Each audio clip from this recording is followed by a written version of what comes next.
not have health issues as such, like not many health issues as such. But very frequently, you'll keep experiencing a lot of minor issues like some pain, some kind of reaction, some indigestion, gastritis. All major of them is because of your food consumption. Your stomach is very sensitive to food. So what happens, even if the quantity is altering, even if the timing is altering, your body reacts. It takes time for it to adapt to any change. So that is why you have to be little aware. And another thing that I'm seeing, Aya, I'm seeing that your body has one particular hormonal reaction, which will always cause a lot of it'll drain a lot of your energy.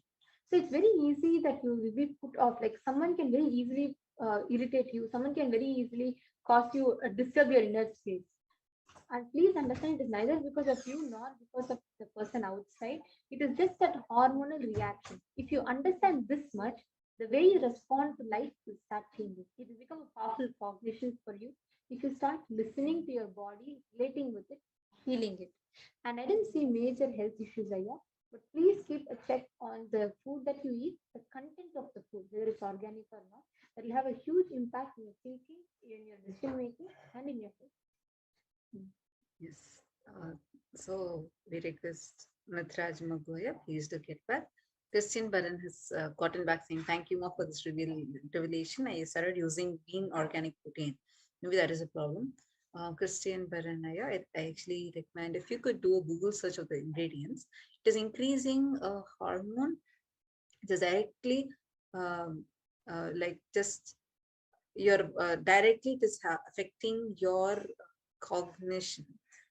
This is increasing the stress in your body. So you can just check the ingredients. You'll be able to know that. So now with this, we have come to the conclusion of the segment, and we're going to be moving on to the next segment after a short break. So stay tuned with us as all of us prepare for the Vaikuntha Vasil Darshan, and we'll be right back with you on the next segment of this program.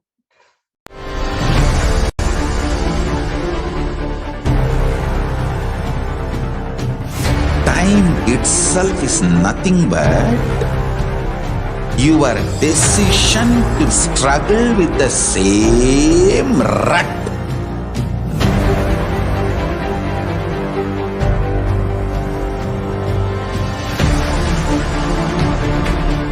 Your decision to struggle with the same rut is time, Kala.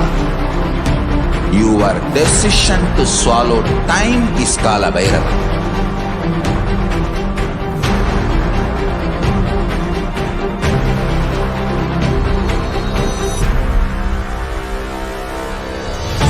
Stand. Be a conscious woman or man. Be conscious being.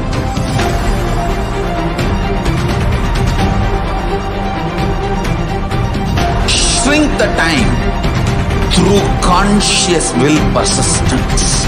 Make the future into present by being ferocious with yourself.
itself is nothing but your decision to struggle with the same rut.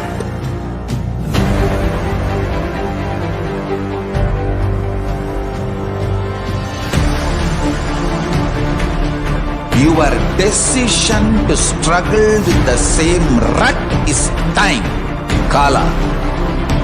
Your decision to swallow time is Kala Bhairava.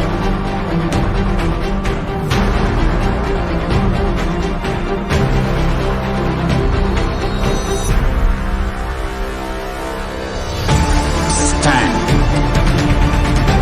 Be a conscious woman or man. Be conscious being.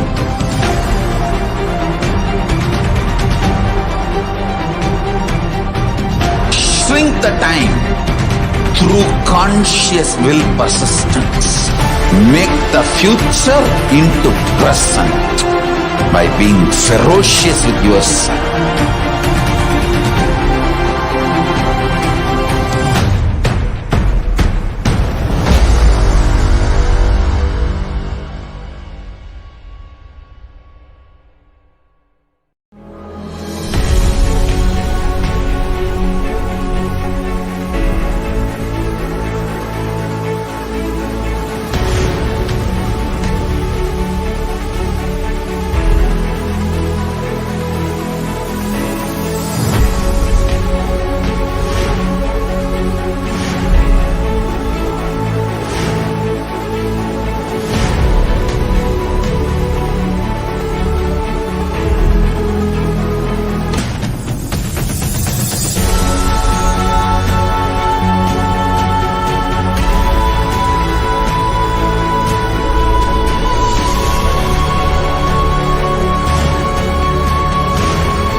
Itself is nothing but your decision to struggle with the same rut.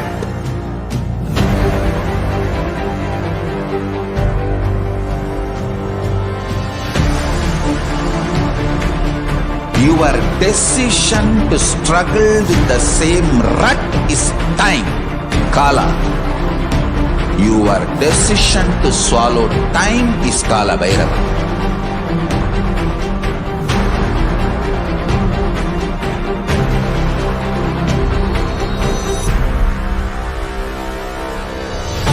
Stand. Be a conscious woman or man. Be conscious being.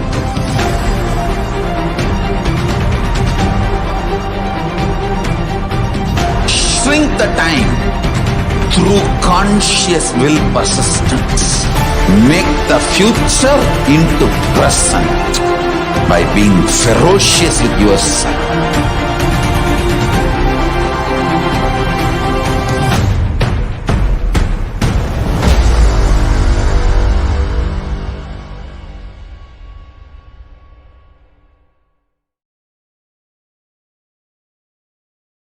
Again, welcome back, dear viewers. So now let us enter into this next segment and understand a little bit more about what is happening in our world today as we are preparing ourselves for the Darshan and the Diksha from Bhagavan Venkateshwara manifesting through the Supreme Pontific Wisdom. You can let us understand really what is the need of the world today and what is the world going through, as many of us are experiencing this firsthand, the effects of COVID-19, the after effects, the side effects, and the recession induced by COVID-19 pandemic. The COVID-19 recession is a global economic recession caused by the COVID-19 pandemic. The recession began in most countries in February of 2020. And so it's been almost 2 full years since we've been in this recession worldwide. And COVID-19 lockdowns and other precautions taken in early 2020 drove the global economy into a crisis mode. Within 7 months, every advanced economy has fallen into recession. So even among the wealthiest nations, US, Canada, Australia, UK, all of these countries have experienced the effects, the after effects, the side effects of this COVID-19 pandemic in the economy, just as the Supreme Pontific Wisdom revealed in the beginning of 2020 that the effects would be felt worldwide, that nobody will be immune to the effects of this, the side effects, the after effects of this COVID-19 pandemic. So here we can just look at a map showing the real GDP rates recorded by the International Monetary Fund. The countries in brown are those that have faced a recession. So most countries across the globe have experienced some type of recession during this pandemic. Few countries in Asia and Africa have been immune from this, but most countries, including the US, Canada, Australia, and India, have experienced the effects of this COVID-19 recession. In 2020, the stock market crashed, and this was in early 2020, around March of 2020, and this led to a sharp rise in unemployment rates. The collapse of the tourism industry has also affected many countries worldwide who depend on tourism as their main source of income, the main source of industry. In many countries, many developing countries depend upon tourism as their main source of income. And of course, the hospitality business has also collapsed during this time, as many people have stopped traveling, has stopped using any hospitality services. And again, this has affected many countries who depend on tourism and the hospitality industry as their main source of income. Countries like Singapore and many of the Caribbean countries that depend upon tourism as their main source of income.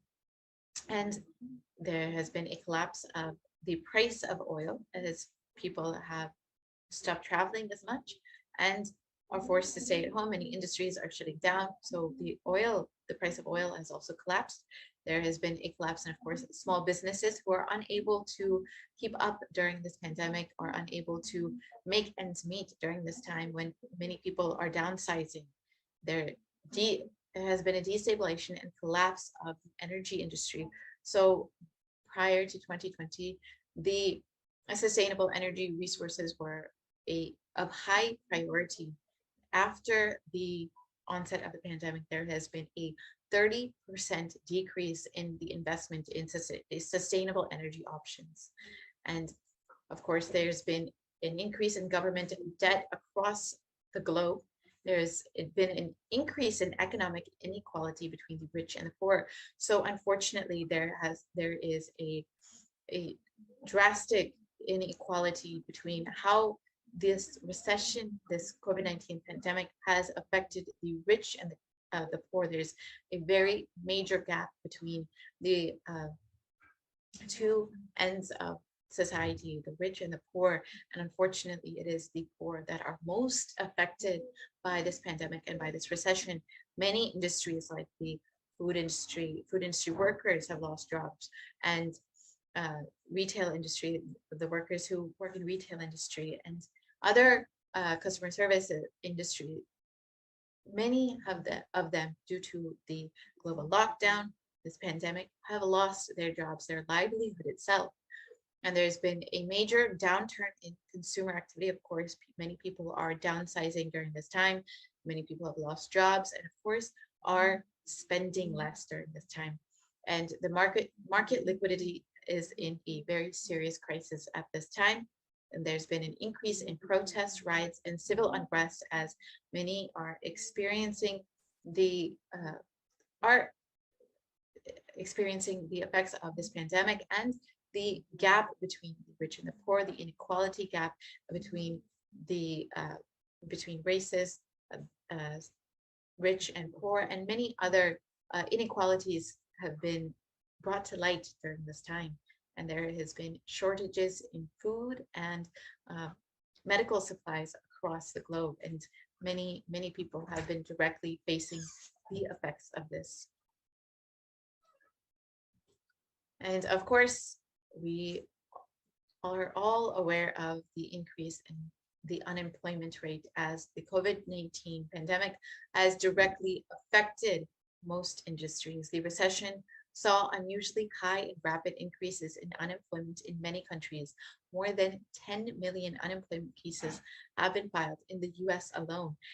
Over 81 million jobs have been lost in the Asia Pacific market as well, because of the collapse of the industry in the Asia Pacific area. And the UN predicted that global unemployment would wipe out 6.7% of working hours globally, equivalent to around 195 million full-time workers. So around 195 million people or more could be are directly affected by this COVID-19 recession. And unfortunately, even if as we are able to curb this, the direct effects of this pandemic, we will still be experiencing the effects of this ongoing recession. In some countries, unemployment was expected to be around 10%, with more severely affected nations from the coronavirus pandemic having higher unemployment rates. So 10% of the population in many countries are directly experiencing unemployment due to this pandemic. And developing countries were also affected by a drop in remittance, exacerbating the COVID-19 pandemic related famine. So of course, unfortunately, the lowest, poorest members of society are most affected by this pandemic, are most hardly hit by this pandemic and the recession that has been induced because of this pandemic. And it was reported that coronavirus pandemic will cause global famines of biblical proportions. So according to the UN, because of this pandemic, there will be many people across the globe will be experiencing food insecurity and famines. And this is unlike anything we have experienced before. According to the United Nations World Food Program, they warned that a famine of biblical proportions was expected in several parts of the world as a result of this pandemic. And the release of global reports on food crises indicated that 55 countries were at risk. So of almost 200 countries, 55 countries are at risk of experiencing food insecurity, food crisis, and global famines. And nearly 1/4 of the countries across the globe are susceptible to this. A report estimates also that the number of suffering people from hunger could go up to 135 million to more than 250 million.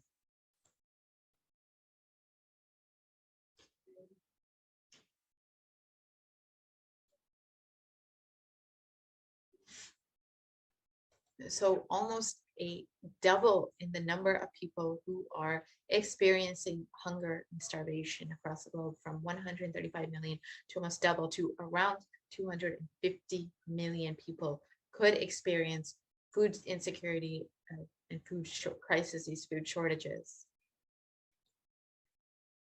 And of course, as the COVID-19 affects the global economy, it is no doubt that more and more people will be experiencing poverty.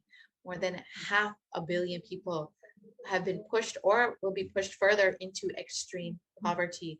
According to the latest IMF growth projections, 33 developing countries will still have 20 by 2026 per capita income levels that were in 2017 PPP terms below their 2019 level. So there will be, essentially, we are moving backwards in our progress.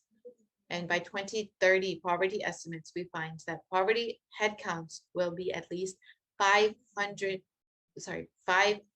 million time, 5 million higher in 25 countries compared with pre-COVID-19 trends. And as a result of long-term scarring, we estimate that by 2030, 588 million people could still live in extreme poverty, an additional 50 million people compared with pre-COVID-19 estimates. So more than 50 million people are directly being pushed into extreme poverty due to this COVID-19 pandemic and the recession that has been induced from it. So this is unfortunately not just a short-term impact, even if we are able to curb the effects, direct effects of the COVID-19 pandemic, the spread of this disease, we will still be experiencing this effect of the recession that has been induced because of this pandemic in the coming years. In the next few decades, we will still be experiencing this effect. And so let's look at some of the long-term impacts of the COVID-19 on extreme poverty. COVID-19 could push 500 million people into poverty. So 500 million people, when only there are about 7 billion people in the world, 500 million of these people could be pushed into poverty due to directly the COVID-19 pandemic. An additional people in poverty due to a 20% income drop caused by the COVID-19 recession. So here you can see where most number of people will be affected is unfortunately East Asia and Pacific markets, and of course South Asia, Latin America, and Caribbean, and so on and so forth. So around more than 500 million people could be directly pushed into poverty because of this. And unfortunately, they will be feeling the impacts of this. It's just expected that people will be feeling the impacts of this even in the coming decades, even after we are able to stop this pandemic, stop the spread of COVID-19. Unfortunately, the impacts will still be there. And so let's look at some of these sectors that have also been impacted by the COVID-19 pandemic. The automotive industry has also been directly impacted. New vehicle sales in the United States have declined by 40%, and the American Big Three have all shut down their US factories, as well as COVID-19 has struck automakers and slashed the production and parts orders. The industry has also lost around 210 billion in revenue in 2021. And while chip supplies are loosening up, they are far from back to normal. And the production could be hurt well into 2022. Worse, the industry faces other shortages affecting products like tires and interior plastics and seat foam. So people have reduced the amount of travel and the expenses on luxury items like cars. And of course, the energy industry has been directly impacted by this, especially the sustainable and energy industry. The demand for shock to oil was so severe that the price of American oil futures contracts became negative, bottoming out around a negative $37.63 per barrel on the West Texas Intermediate. And as traders started paying for buyers to take the product before storage capacity ran out, this was despite an earlier OPEC plus deal, which cuts world production by around 10%. And of course, the tourism industry has also been directly affected by this, as many people have reduced their travel or completely stopped their travel because of this ongoing pandemic. And the global tourism industry may shrink up to 50% due to this pandemic. And it's estimated that 63.8% proportion of travelers who say they canceled their plans due to the pandemic. And of course, transportation industry has also been directly affected by this. Some of the world's airlines could also go bankrupt because of the COVID-19 crisis. And according to an aviation consultancy, the carriers that have already collapsed because of the pandemic. So we can look at some of these carriers that have already collapsed, and we have already have gone into bankruptcy because of this ongoing pandemic. The pandemic has had a significant impact on the aviation industry due to the resulting travel restrictions, as well as the slump in demand among travelers. Significant reductions in passenger numbers have resulted in planes flying empty between airports and the cancellation of flights. Many airlines have gone bankrupt, and the cruise ship industry has also been heavily affected by a downturn, with the share prices of major cruise lines down 70 to 80%. So now that we have fully understood the effects of the COVID-19 pandemic on the global economy and many industries across the globe, and of course, directly the effect on the livelihood of people over, as we will see, around 500 million people or 500 million people experiencing poverty due to this ongoing pandemic, and will unfortunately continue to experience the effects of this pandemic in the coming years. So now that we've understood what kind of situation the world is in right now, and have statistically gone in and understood this, and have put numbers to what each and every one of us have already been experiencing, let us understand who is Bhagavan Venkateshwara and how we can receive the blessings and grace of Bhagavan Venkateshwara at this time of need, when each and every one of us are directly experiencing the effects of this pandemic.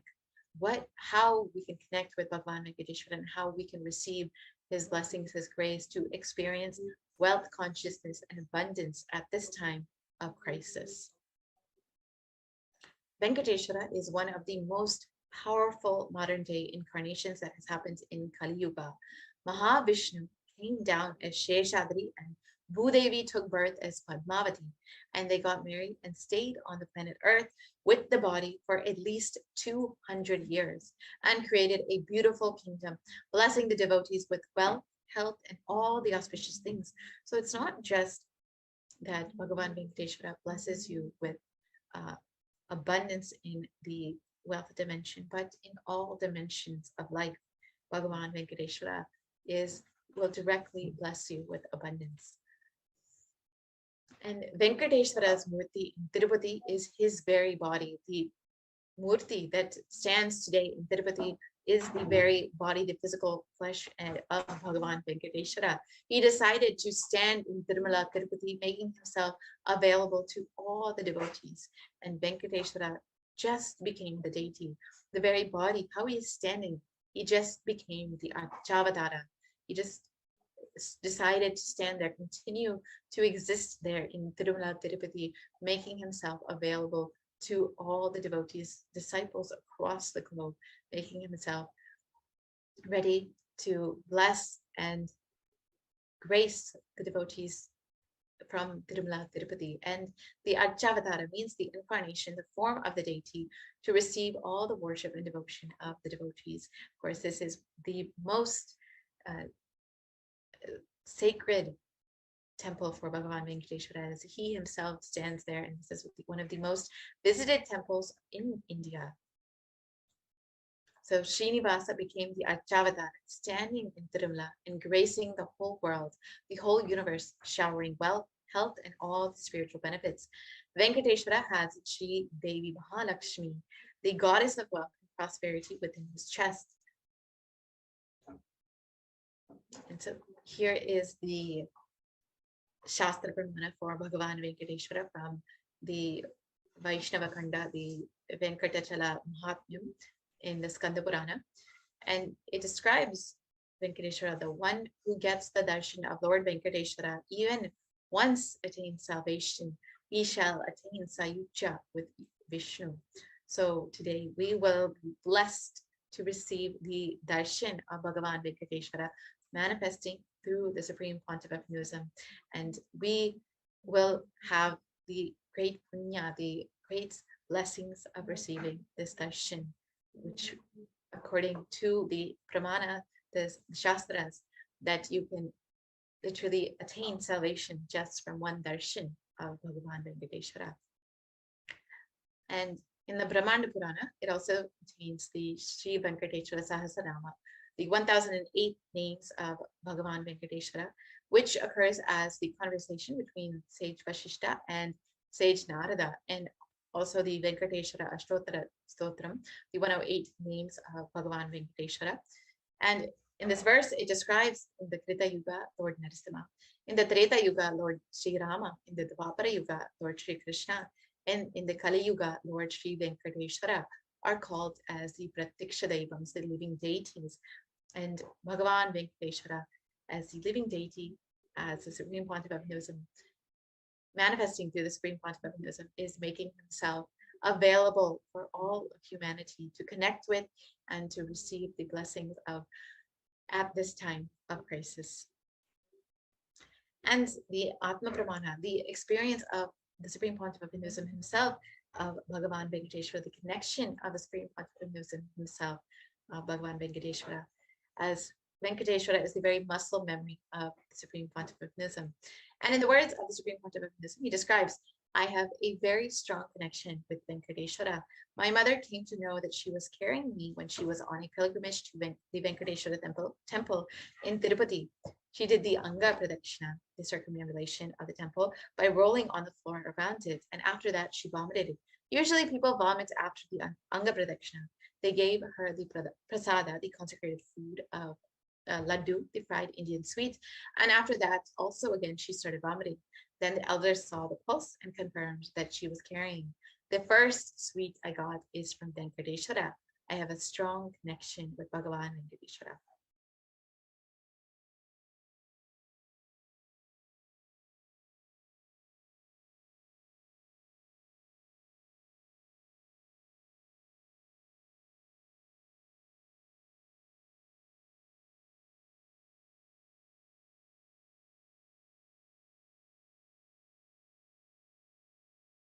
And in the Vishnu Sahasranama Palashruti, verse 6, it describes, he becomes endowed with great reputation and becomes the foremost amongst his kith and kin. He acquires the undiminished wealth in this world and unexcelled prosperity in the other worlds, meaning liberation. And Bhagavan Venkateshwara bestows all the Ananta Kalyana Gunas, the divine auspicious qualities, and the one who worships him receives abundance and wealth in all other dimensions of life. So here are just some of the few benefits of worshipping Bhagavan Venkateshwara as we get ready to receive the darshan of Bhagavan Venkateshwara, manifesting through the Nijavatara, the Supreme Pontiff of Hinduism. So in today's darshan, Bhagavan Venkateshwara will be manifesting through the Nijavatara, the 1098th living incarnation of Paramashiva, the Supreme Pontiff of Hinduism himself, and we will receive the blessings and initiation to awaken the wealth consciousness in us. So let's understand, what is the significance of today, the Vaikunta Ekadashi? Bhagavan, first let us understand how Bhagavan Venkateshwara exists in his physical form. Whether you want to realize the value of the diamond or you want to beg, both have to reach the world. Both need to take the responsibility. So even wealth is wealth only if you take responsibility to make it current. Yaksha is not Lakshmi. Kubera is not Lakshmi. This whole story, the beautiful story of Venkateshwara borrowing from Kubera for his marriage, is an amazing concept. So if many of you do not know, when Bhagavan Venkateshwara came down to marry Devi Lakshmi as Padmavati, Vishnu came down as Bhagavan Venkateshwara to marry Devi Lakshmi as Padmavati. The Venkateshwara, Bhagavan Venkateshwara, had actually borrowed wealth from Kubera. And so it's understood today that even today, Bhagavan Venkateshwara is still paying back that debt to Kubera just to keep this flow of wealth continuing, that Bhagavan Venkateshwara has taken out this loan from Kubera. So in this, it describes that the Supreme Pontiff of Hinduism himself has described about this story of Bhagavan Venkateshwara. And he states this whole story, beautiful story of Venkateshwara. The borrowing from Kubera for his marriage is an amazing concept. He is making Yaksha to Lakshmi. He is making reserve to reserve. Understand, he is making the reserve to reserve. Dam has no use. If you can't produce current out of it and reach it to the people, it is an amazing truth. There is a village folk story where Venkateshwara borrows from Kubera for his marriage, and he is still paying off that debt. Are, don't you understand? It is an amazing truth. Fellow who has Lakshmi on his chest needs to borrow from Kubera. It's one of the important truths revealed. Venkateshwara takes the responsibility of reserve to reserve. And the story ends with a beautiful line. Till the end of Kali Yuga, he'll be paying out only the interest. In the end of Kali Yuga, only he will pay the whole capital. If he pays the capital, the current will stop, economy will stop, whole thing will become part of the reserve, and life is over. So you can see the great Tyaga of Bhagavan Venkateshwara by taking out this loan from Kubera and keeping the money currency, keeping currency current, and just keeping this whole Bhuloka still functioning.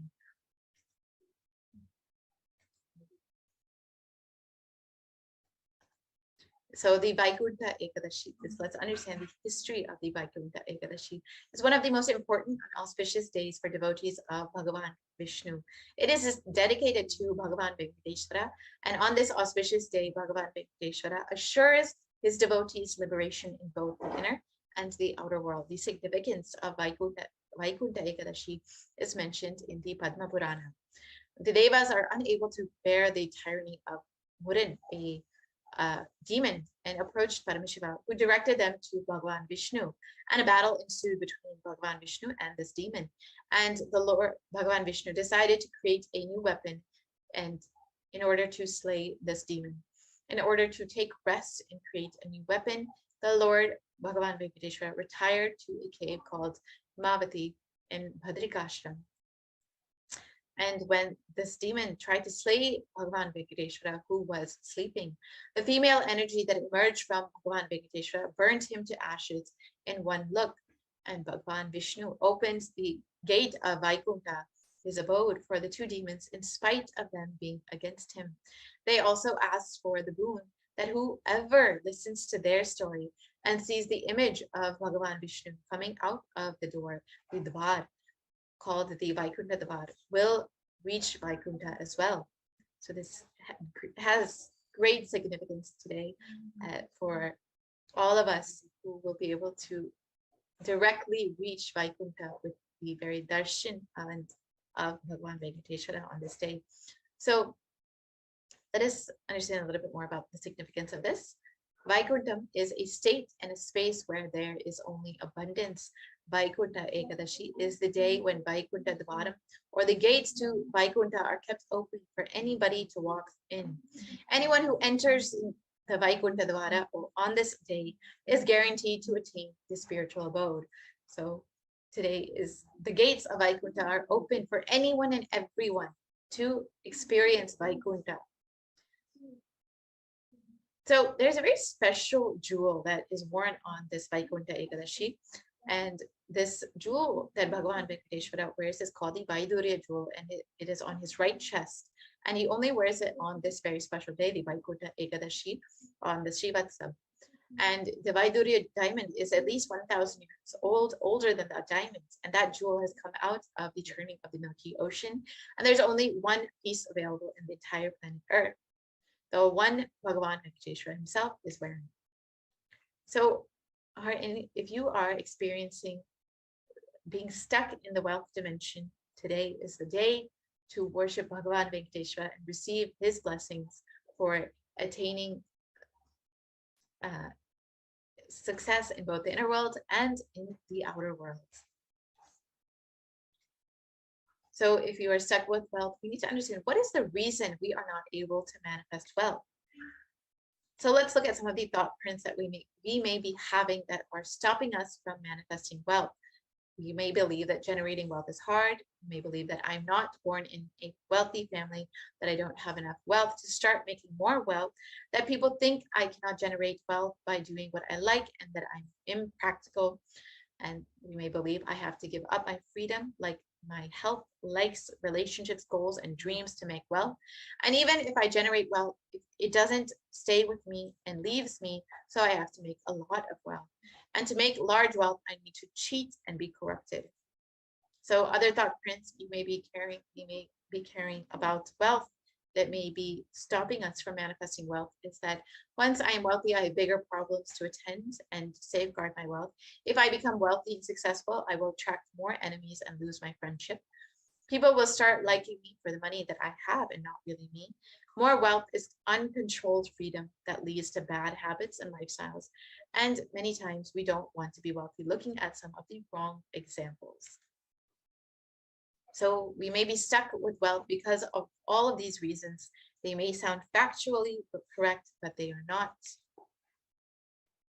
So what is the real reason that we may not be manifesting wealth? The actual reason that we don't manifest wealth is that our fundamental ideas and understandings of wealth is wrong. Our very diagnosis of why we are not manifesting wealth is wrong. Our ideas of wealthy people are wrong.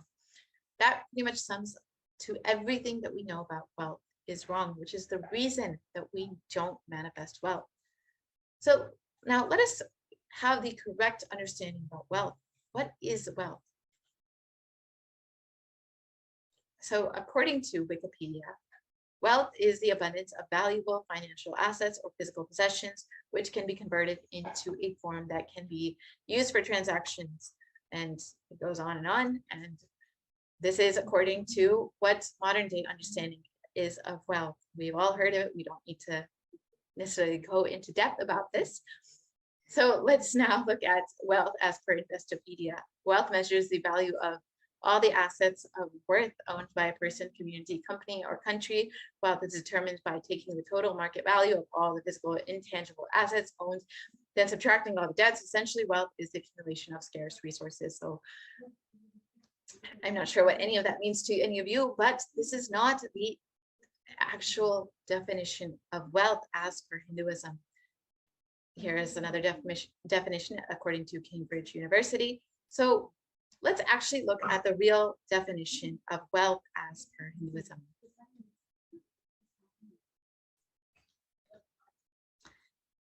As per Hinduism, wealth is not just an object or a thing as we've seen in the definitions according to modern day.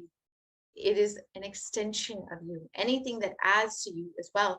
The quality of your health that you enjoy, the state of your relationships, the fulfillment you experience in your career, your mental state, your sense of inner fulfillment. All of these are measures of the success with which you have created wealth in your life.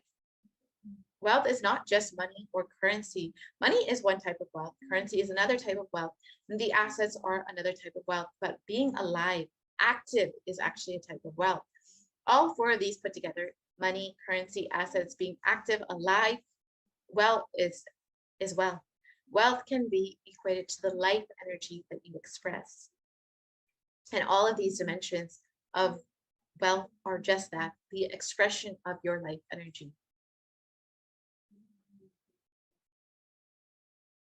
Yes, so now let us understand as per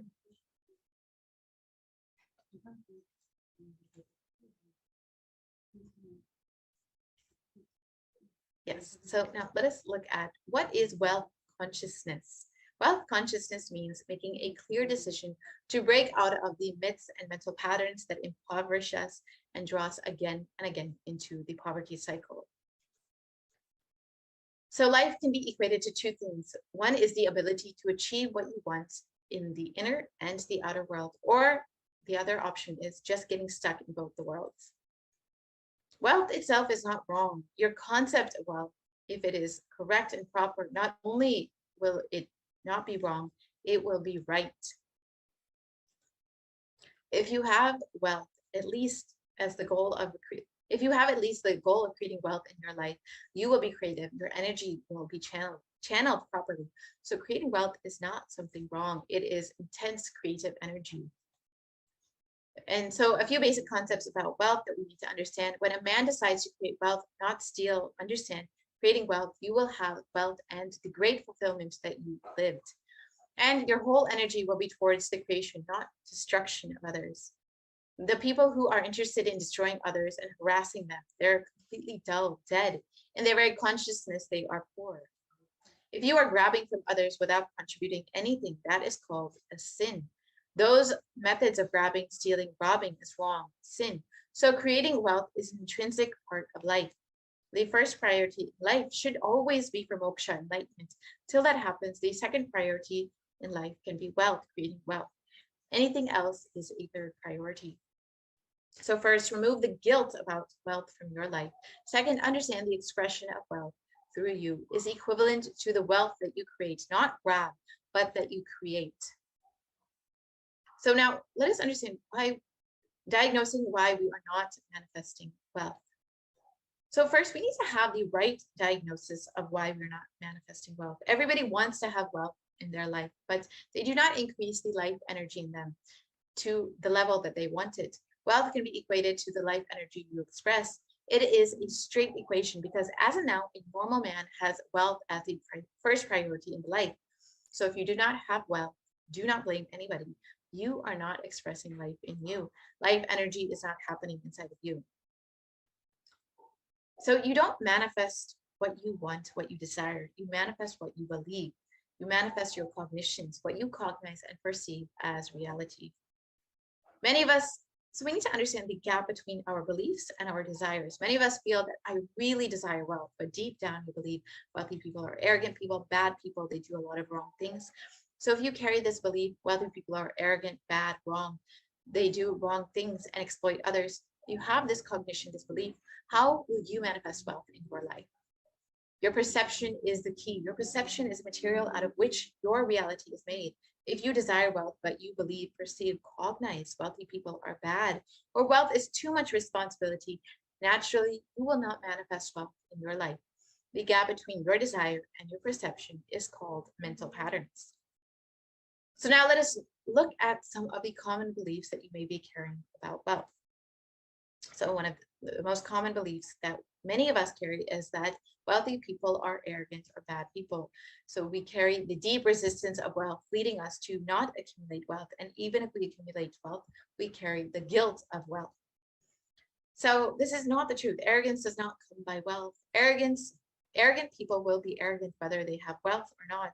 Arrogance means behaving as if you are more important than others or know more than others.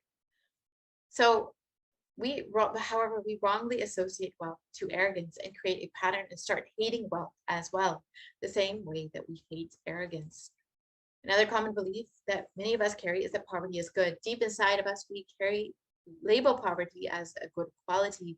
We feel reverence and respect for poverty. If this is the case, how will we manifest wealth?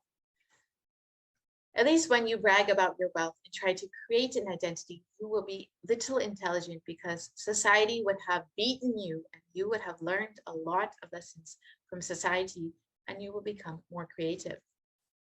But if you are bragging about your poverty and creating identity that is the worst cunning identity, not creating wealth is a sin. This is an important understanding that we need to have. Not creating wealth, not having that creative life energy inside of you is a sin.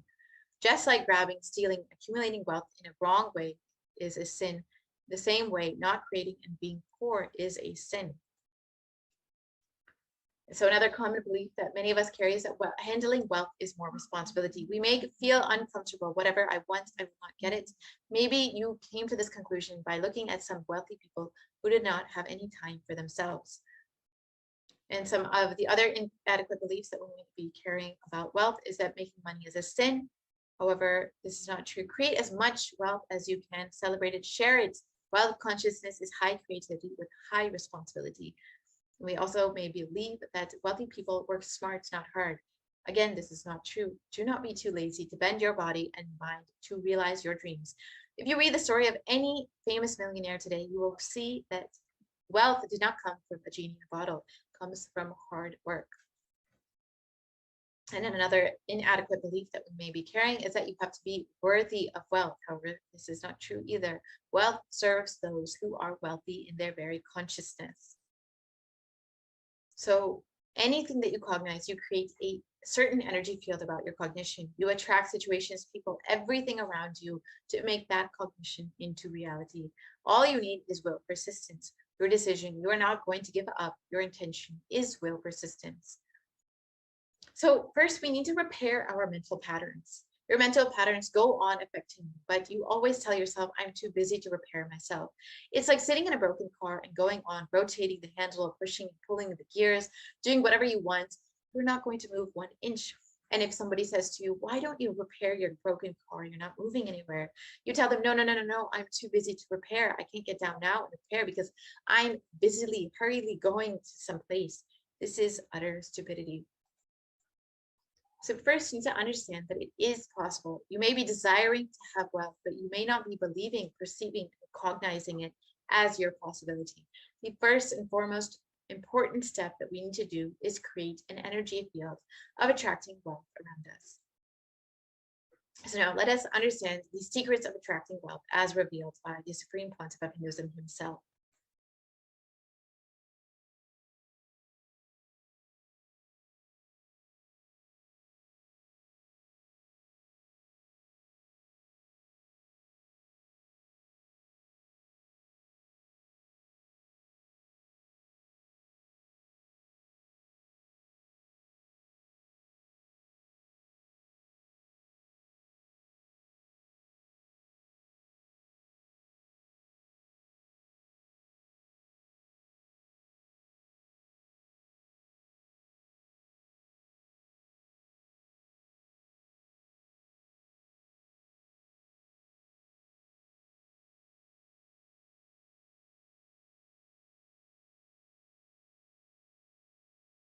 Of me or all over the world. I'll do it.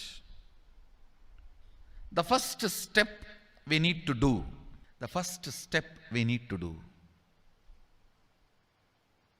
looking back, the gap between your desire and your cognitions. How you started perceiving wealth, money. How you started perceiving. I can tell you a small story. First time, how I was introduced to money and started interacting with money. I still remember my 3rd birthday. My father has given me a Ganesha who actually ate food. If you have read my biography, you would have read the incident. If you are interested, you can go to YouTube where I have narrated the whole story. I was given that Ganesha as a gift and I was so curious and busy with playing with the deity.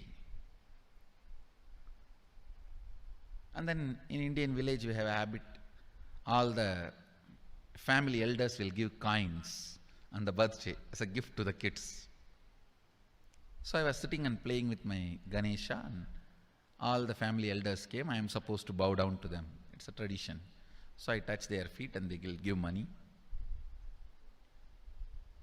A lot of money got collected. Must be some 70, 80 rupees. In those days it's a big money. And for a kid it's a too big money. And it was too much of coins and notes, so my father helped me to pack the whole thing in a hand key. So I looked at him and asked, what should I do with this?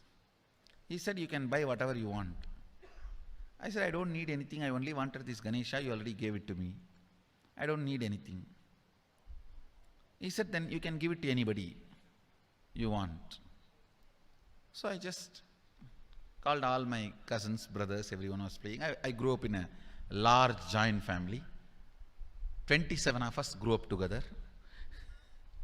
So it's almost like a one school, small school. So all of them are playing. I called in my loud voice, "Hey, anybody wants come and take this money? I don't want it." So 4-5 kids were running, and my elder brother ran fast and took the whole thing, whole hand key. My father told me to tell my elder brother to share everyone, to share with all. I said, I have decided I don't want. And I said, whoever wants, take it. So he took it. How can I interfere in this after that? It's up to him. I will not even interfere, giving any further instruction to how they should share or who should share and all that. I said, I don't want. That's my first relationship with money. I still see very clearly that's the same relationship.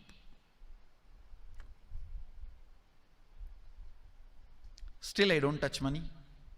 I don't handle. Never felt the need. Anyhow, I am not saying this should be your pattern or this should be your. I am just giving you an example how I started relating with. So now dig out how you started relating with money. That was actually my completion with money. I touched first time money only to give dana. Still I am doing the same thing. Still I touch money only to give dana. How you cognized money, wealth, what all your perceptions and beliefs and cognitions about money. Let's dig up. Let's get them out first. The moment you remember money, does it bring tremendous pain, suffering, impossibility, all that in you? What is the emotion or energy it invokes in you?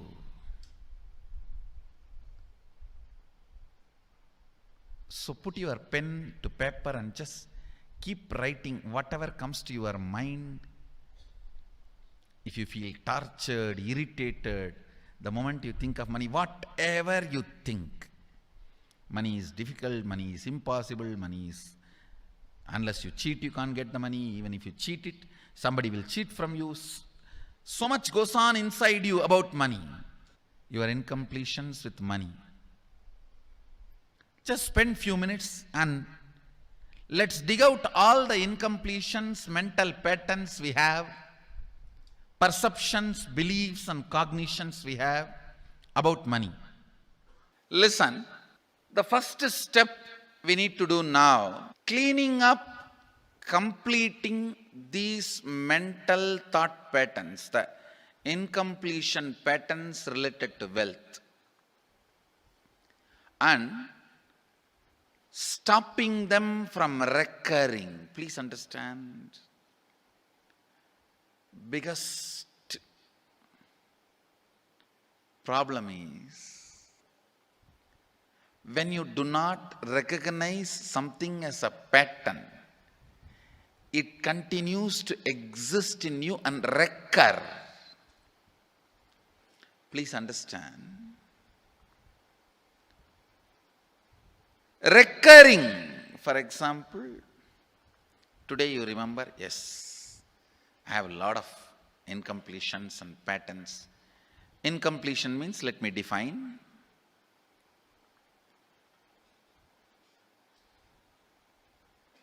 Your past sitting in your present, not letting you live your future is incompletion.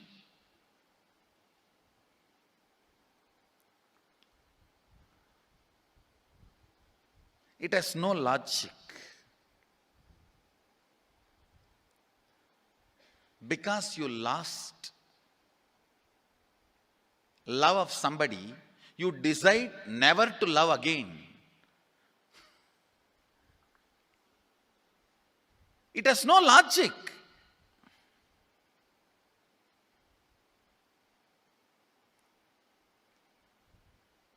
tons of negative decisions, cognitions you make about life is incompletion.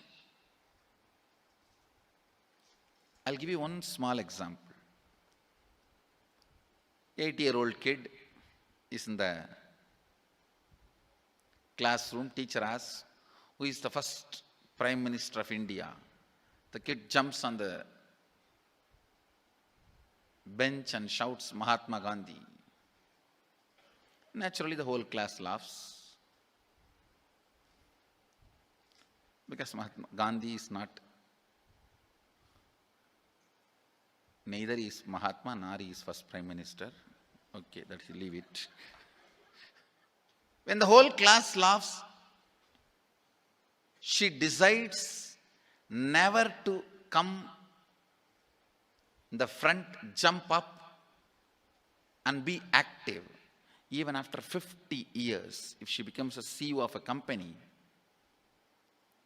in the team meeting, she will be telling her ideas to somebody else and somebody else will be presenting.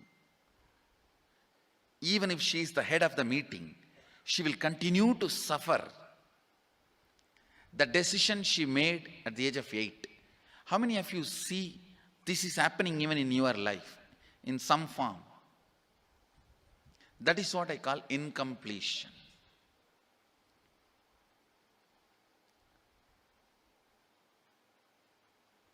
Understand, there is a very powerful science by Sadashiva in Agama. Sadashiva is the first Guru, Adi Guru. He explains in Agama, of course, the moment I utter this word, many will have many questions. What? Sadashiva? He was supposed to be God. Was he Guru? He was supposed to be energy. Was he teaching? Let me be very clear. He is the pure consciousness beyond time and space, but he also assumed form within the time and space. The formless came in form many times and taught the great spiritual truths to the world. We should not even use the word was. Is the right word.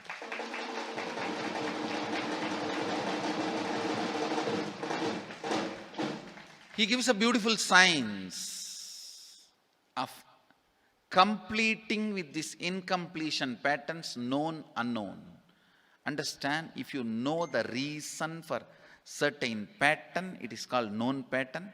If you don't know, it is unknown pattern. Sometimes you will have a heaviness, suffocation, but you don't even know why. That is unknown pattern. Sometimes you know why you are going through what you are going through. That is known pattern. Known or unknown, you can complete. You can be out of it. It is possible. It is possible. I'll explain this science of completion. Understand, this one technique can help you whether you want to get rid of your headache or your whole ignorance and get into enlightenment. Whether you want as simple as healing your headache or as complicated as enlightenment. Anything, this one technique can give you. This one technique, it is a complete end-to-end, alpha to omega.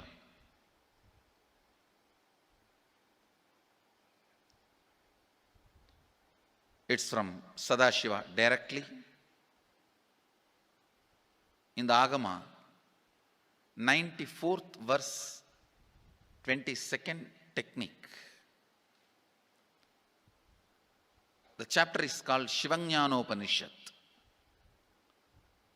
and also called as Vijnana Bhairava.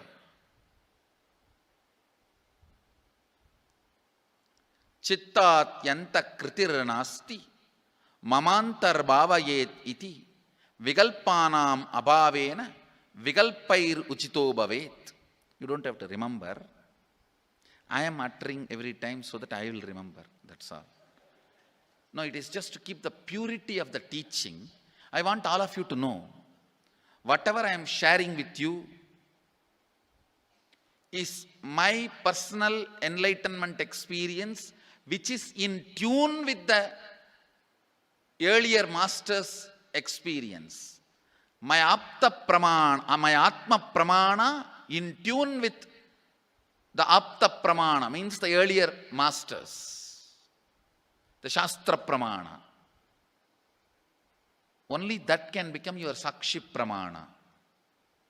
Never learn from a person who does not have atma pramana, enlightenment. He will be only pandit, repeating. Same way, never learn from a person who claims yes, enlightenment, but does not keep his experience in tune with the shastra pramana and shares with you. It's always dangerous. Maybe it must have been good for him, but we don't know whether it is good for all of you. The Atma Pramana should always be acid washed with Apta Pramana, Shastra Pramana. Only that can become Sakshi Pramana, experiential reality for you. Never learn from anybody who has only knowledge, not experience. Same way, never learn from somebody who claims having only experience and does not connect, purify, make it in tune with the Shastra and presents it to you. There is always a danger. If you don't bother about the Shastra Pramana, you may be having kakka biryani. Be careful. Listen. To keep the purity of the teachings, I keep the original Sanskrit verses. I'll give you the translation now. Consciously feel within the mind stuff of past memories of incompletion with its activities as mind, intellect and ego not existing in me. By contemplating this way in your inner space, disidentify from the past impressions and memories of completion. Put your active attention at the space of past happening. Relive these imagined impressions and memories of incompletion. Then the mind stop having fully ceased from its present characteristics of forming thought patterns and cognitions is complete. Thus you become complete and achieve the original space of complete completion. Listen. Now I will explain. I have read out the translation. I will explain what to do. Now you wrote many of the patterns, incompletions, thought currents you are having about money, ideas, cognitions you developed about money from the young age. Do only one thing. Just go back to that same age when the incidents happened in you, the cognition started building in you, the beliefs started building in you, the idea started building in you, the perception started building in you. Relive the same situation. I am not asking you just remember. Remembering means, for example, something happened at the age of 7 which is still hurting you about money. You asked 1 rupee from your uncle and he did not give, but he gave it to his son. It's still sitting and hurting. If now you are 47, this happened 7, You being 47-year-old person and remembering what happened at the age of 7 is remembering. Forget you are 47. Forget who you are now. You may be having millions. Just become that 7-year-old who asked and did not receive. For you, that 1 rupee must have been almost life. I have seen people, they develop even wheezing when they were not given as simple as a chocolate or an ice cream by their friend or family or brother. I have seen. Because for a child, it may be life. Just go back, forget who you are now. Become that person. When that incident happened, relive. Just see what has happened at that time. You will see many of the unknown, suppressed emotions will break. And I tell you, many diseases will be healed. I have seen people walking out of tumors, cancers, asthma, wheezing, just by completion. Because many of your diseases have their roots in some of the incompletions of the past. When you relive, many pain parts in you breaks. Pain bodies collapse. The pain patterns melt down, which completes many other issues which you don't even remember. I have seen when people do completion, to complete the wealth-related incompletions, suddenly they get into health, because the same incompletions which created wealth issues only were creating health issues. When they melt down, people become free even from both. Listen carefully. I'll repeat once more. Now you would have written so many patterns, incompletions, thought currents, ideas, cognitions. Take few minutes. Go back to each incident, each pain, each hurting. Relive. Relive. Relive. Don't justify what happened. Don't try to console yourself. No consolation will work. No justification will work. Neither help others nor try to help yourself. Just relive. I've seen when somebody has tears, others try to console. No, relax. You are not more compassionate than me. Let me do that job. You don't interfere in my job. Let you just go through. Even you don't try to console yourself. That is not going to work. If something has to break inside, let it break. It's okay. When you relive, the powerlessness, incompletion, loses power over you. I'll guide you step by step. And I commit with you, I'll lead you all to completion. And I know how to awaken, trigger the incompletions in you and break them.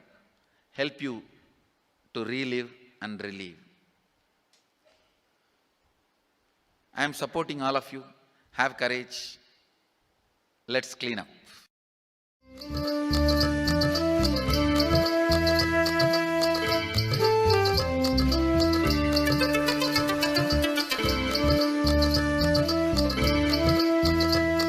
Paramashivoham.